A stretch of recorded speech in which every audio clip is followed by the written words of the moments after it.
depository and custodian, the differences between these two terminologies. So it's a small video to clarify the differences between depository and custodian. Often people get confused between the differences, as there are many similarities also between the two.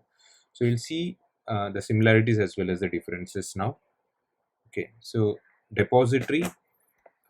Depository, see the definition as per Investopedia. I have extracted it from Investopedia.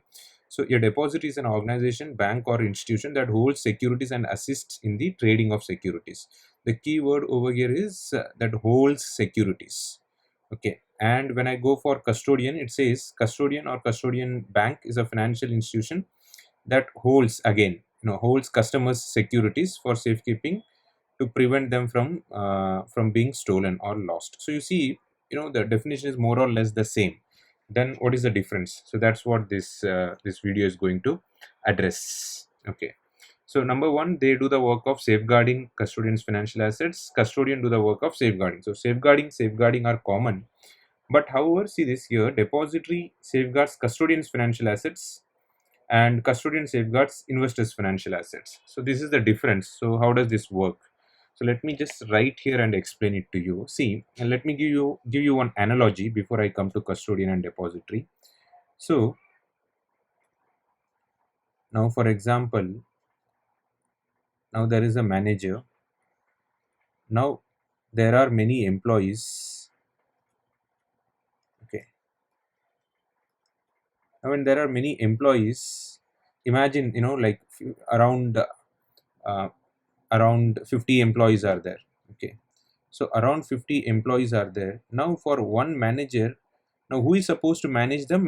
This manager is supposed to manage them. However, it is not possible for one person to manage so many people. So what will happen? So a new layer in between will be created, which will be called as something like, let's say, team leader. So team leader layer is created. Now instead of the manager, this team leader will take care of these team members. Team leaders will take care of the team members, and in return this team leader will be taken care by the manager. Okay, so this layer is helping to reduce the pain of this manager. Okay, so ideally manager is supposed to manage, however for one person it is not possible to manage so many people, so we are creating a new leader. Similarly, you think about as depository.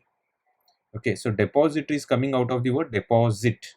So they are the one who is supposed to take care of all the securities. Okay, so the securities are kind of deposited over here, held in an electronic form, of course. So they are the one who are the registered owner of the securities, and these these investors, they are the beneficiary owner. So these are called as beneficiary owner. Okay, called as beneficiary owner, and this is the registered owner.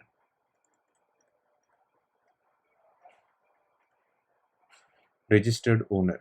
Okay, so now there are millions of investors. Okay, millions of investors each day trading. Now for one depository it becomes very difficult to manage this. So a new layer was introduced called as depository participant, also called as custodian. In internationally it is more famous as custodian, whereas in India we say depository participants. Their work is almost same, more or less same. So this depository participant, you know they come in between as the layer. So this depository, because they are finding it difficult to serve all these investors directly, they introduced a new layer called depository participants, or else custodian. Now this custodian, will do the work what repository was supposed to do. That means custodian will take care of this investors, investors financial account.